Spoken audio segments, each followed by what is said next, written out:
Halt. Searching for... Jackass is incoming!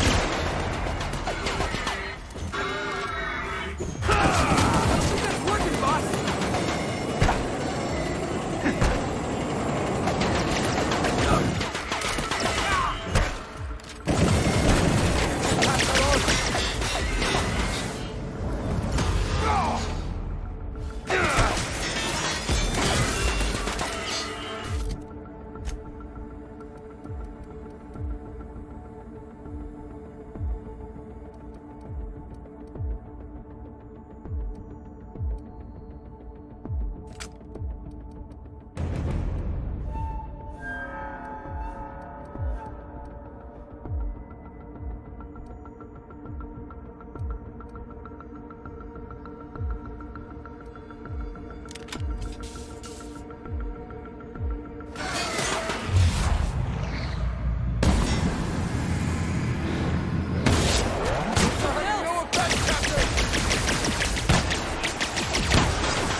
Now switching to garbage disposal mode.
Can't get past that armor.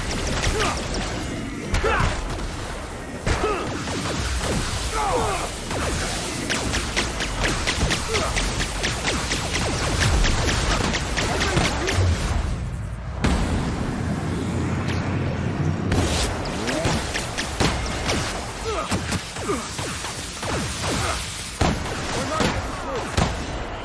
Nice hit.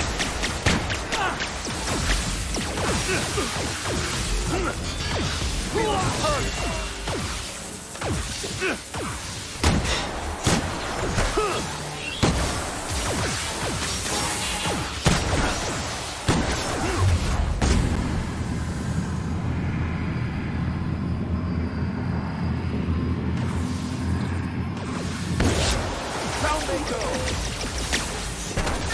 And raise on one. Nice hit.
die.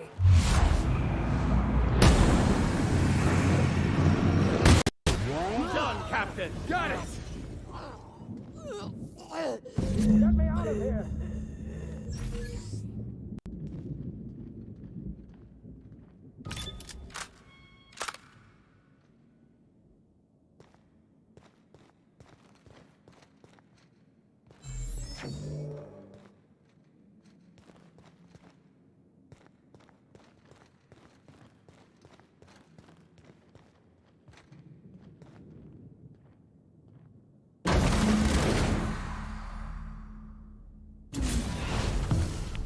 You don't know how glad I am to see you. You did the right thing. Akande was a monster. Her death was much deserved, and long overdue. And you lunatic, you broke into the board's own fortress just to rescue one doddering old man. You are absolutely out of your mind. And I'm all right, thanks to you. You've broken the board's stranglehold on this colony, and you and I are going to have to work harder than ever to save Halcyon. Earth has gone dark. We haven't received a single message in 3 years. 2 years ago, the Earth's Directorate's frigate disappeared on their way back to Earth. We don't know. Hold on, Doc. Are you telling me the Earth went dark 3 years ago? They've been incredibly effective at concealing the truth, right? Earth is only an idea to us.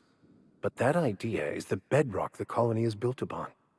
I don't want to imagine what'll happen once news gets out. We're in serious trouble, my friend. Yes, you're right. We must begin the revival process immediately. We're going to need a leader, and I can't imagine a better person for the job than you. What do you say, old friend? I can't tell you. We can't save Halcyon on our own. We are not a colony anymore. Our last connection to Earth has been severed. I don't know if we'll survive.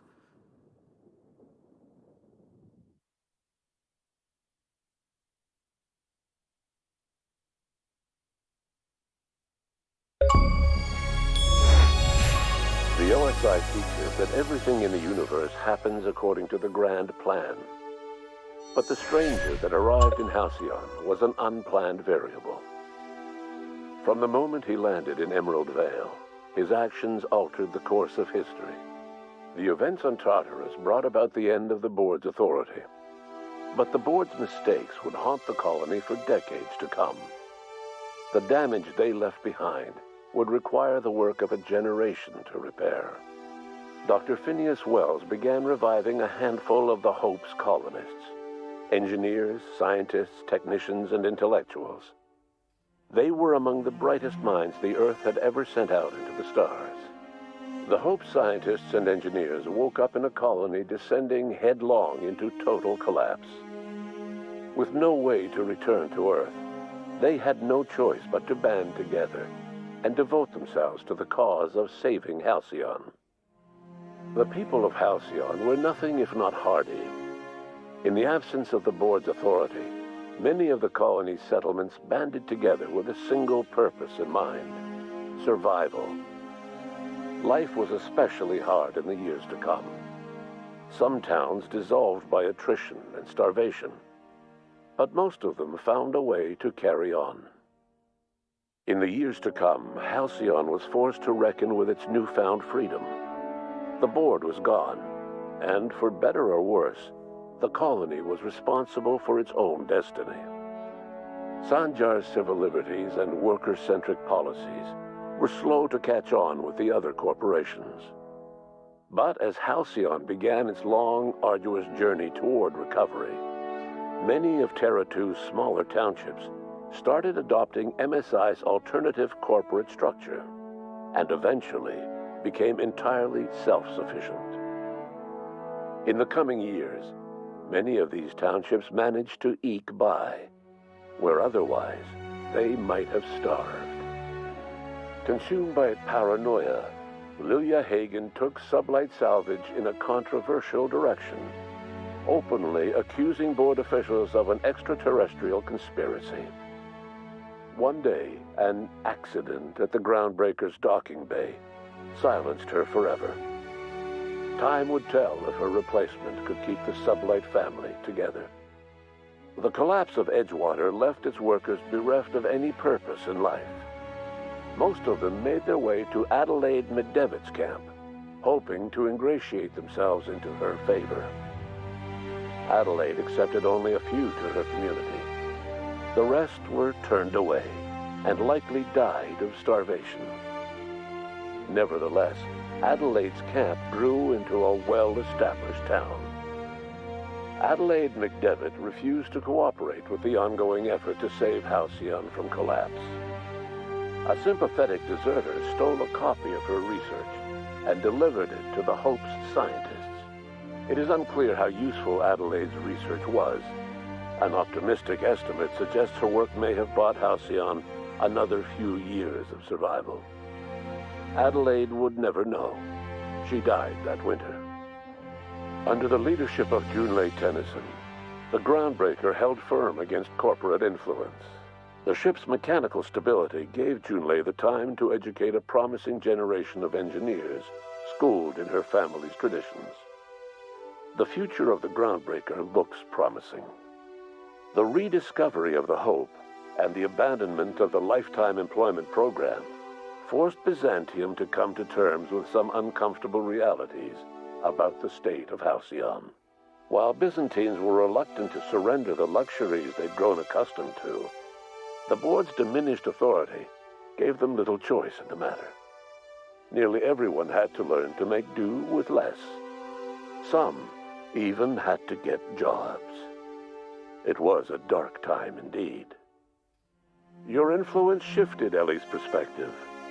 She finally admitted, albeit grudgingly, that she just might need other people. Sometimes. With a steady income from the life insurance payouts, she was finally able to afford a ship of her own. She hired a small crew and flew supply missions to communities on the fringe. Some of them were even legal. Life in Halcyon was sobering for Felix Millstone. The grand revolution he dreamed of never came. There was no great awakening for the colony, no celebrations in the streets. There was only the hard, desperate work of trying to repair a broken colony. Felix never had a head for numbers, but if there was labor to be done, he was there to help. Eventually, Felix realized that the work of a revolution was done with two hands. As much as he enjoyed his adventures aboard the Unreliable, the vicar, known as Max, eventually decided that it was time to move on, to live out the life he had sought so long to create.